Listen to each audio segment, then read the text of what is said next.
मुझे यहाँ खड़े होकर यह जताने की कोशिश कर रहे हो कि तुम्हारे बाप और भाई ने एहसान किया है मुझ पर। ये घमंड ही ना आपके और आपकी बेटी के जवाल की वजह बनेगा। सर ये आप दोनों के टर्मिनेशन लेटर। क्या बकवास है ये? मैं खुद जमान से बात करता हूँ।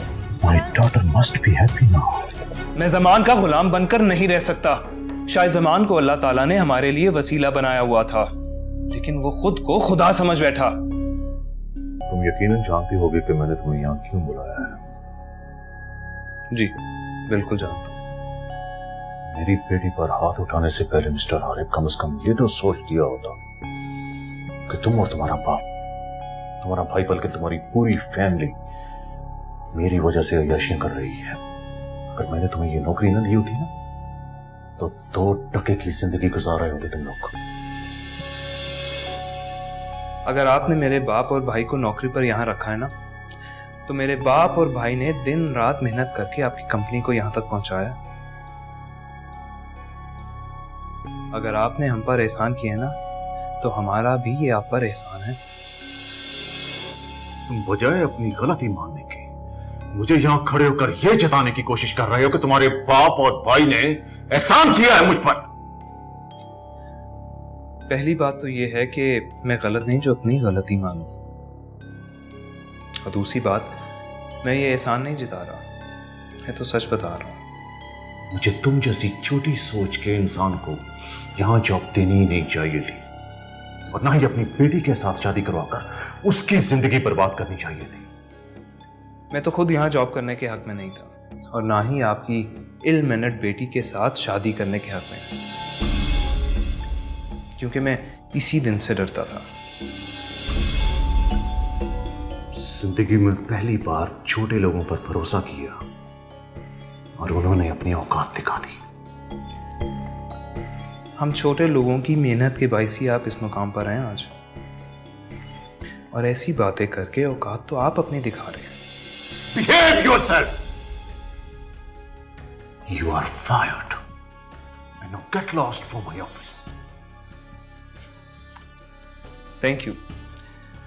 आपको आपकी ये नौकरी, दौलत और बेटी मुबारक हो।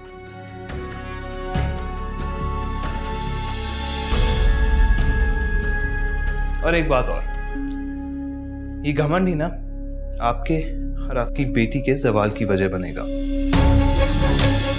इंसान को इंसान समझें, वरना किसी इंसान की हमदर्दी के काबिल नहीं रहेंगे आप। I said get lost.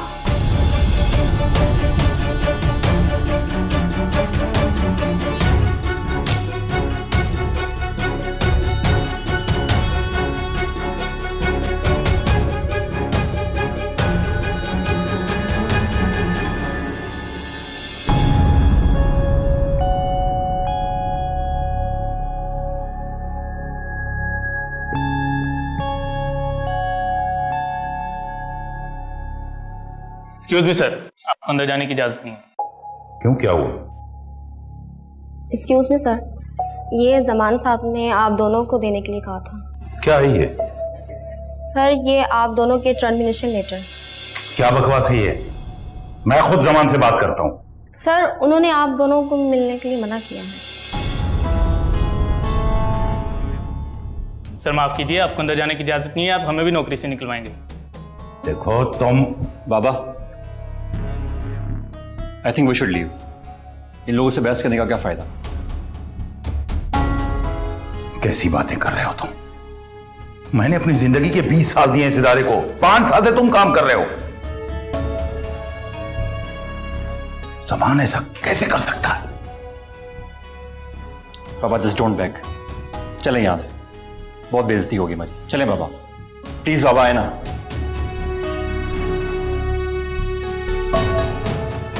अभी तो ये शुरुआत है Arif.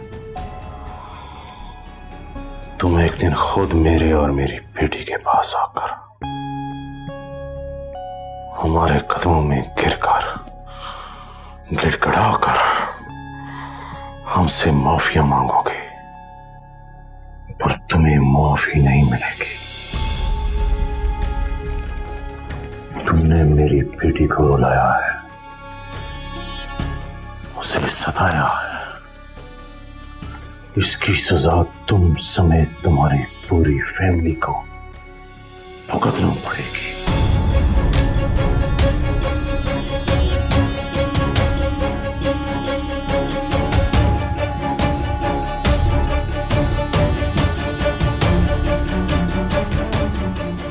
My daughter must be happy now.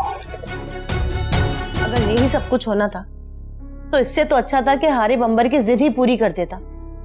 उसे बच्चा नहीं चाहिए था तो हमें भी उसे फोर्स नहीं करना चाहिए था। हम आप क्या कह रहे हैं? अंबर अलग रहकर भी कभी सेटिस्फाई ना रहती, फिर कोई नई डिमांड कर देती। मुझे उसके जाने का कोई अफसोस नहीं और ना ही जॉब का अफसोस है। बेटा, तुम्हें जमान से इतनी बदतमीजी नहीं करनी चाहिए थी। काश मैं उस वक्त ऑफिस में होता। तुम्हें इस हद तक नहीं जाना चाहिए था। तो बाबा, क्या वो शख्स मेरी और आप सबकी इंसल्ट करता रहता और मैं खामोशी से सुनता? इम्पॉसिबल। मेरे लिए मेरी और मेरी फैमिली की सेल्फ रिस्पेक्ट सबसे जरूरी है। मैं जमान का गुलाम बनकर नहीं रह सकता। बेटा, उसके गुलाम न सही, लेकिन मत भूलो कि हम उसके मुलाजिम हैं। ये सब ऐशोआराम उसी की दी हुई दौलत से है। बाबा, ये बात तो आपको मुझे समझानी चाहिए कि किसी इंसान को दौलत देना किसी इंसान के बस की बात नहीं है। ये दौलत, ये नेमतें हमें अल्लाह ताला की जात की दी हुई हैं। हाँ, शायद ज़मान को अल्लाह ताला ने हमारे लिए वसीला बनाया हुआ था, लेकिन वो खुद को खुदा समझ बैठा। अब तो मुझे लगता है कि वो हम सब के लिए आजमाइश था। अच्छा है, अब तो मेरी उस आजमाइश से जान छूटी। हारिब, तुम सिर्फ अपने बारे में मत सोचो, हम सबका सोचो। तुम, मेरा और जुनैद का वाहिद सोर्स ऑफ इनकम यही जॉब है। आज तक हमारे और जमान के बीच कभी बदमज़गी नहीं हुई, मगर तुम। क्योंकि उस वक्त जमान की बेटी बीच में नहीं थी बाबा, और ना ही मैं अंबर को मनाने जाऊंगा और ना ही आप मुझे फोर्स कीजिएगा। Let me live my life. साहब जी, वो हारिफ साहब आए हैं आपसे मिलने के लिए। लो आ गया, हमसे माफिया मांगने और गिड़गिड़ाने। डैड, मैं देखती हूँ। नो, आराम से बैठकर चाय पियो, उससे मिल लेते हैं। तुम जाओ, उसे लॉन में बिठाओ, हम आते हैं। बोलो क्यों आए हो? अंबर से बात कर। मुझे मालूम है तुम्हें क्या बात करनी है। आए होगे माफिया मांगने के लिए और गिड़गिड़ाने के लिए कि तुम सबको नौकरी पे वापस रखो। जितना मैं सोचकर आया था ना, आप लोग तो उससे ज्यादा कमजोर और खुशफहम निकले। ये आपकी गलत फहमी है कि मैं आपकी बेटी या आपसे माफी मांगने आया हूं। मैं तो सिर्फ ये कहने आया हूं कि जितनी मर्जी कोशिश कर लें, मगर मेरे और मेरे घर वालों के हौसले आप पस्त नहीं कर सकते। हम टूट जाएंगे, लेकिन आप जैसे छोटे लोगों के सामने झुकेंगे नहीं। अपनी बकवास बंद करो। 2 टके के इंसान होकर मुझे मेरे ही घर में खड़े होकर बातें कर रहे हो। शुक्र करें कि बहुत तमीज से बात कर रहा हूं। मेरे पास और बहुत कुछ है कहने को। Get lost! दफा हो जाओ यहां से। जा रहा हूं।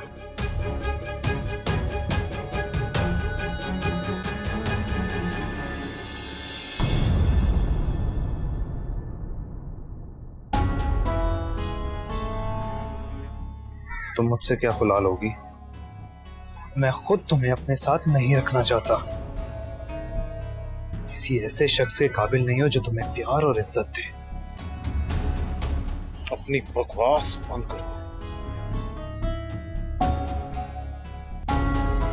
जो इंसान अपने उस साथी का ख्याल नहीं रख सकता जिसने उसके बिजनेस को संभाला, उसको अपना समझा, दिन रात एक करके उसको तरक्की दी, किसी और के बारे में कैसे सोच सकता है?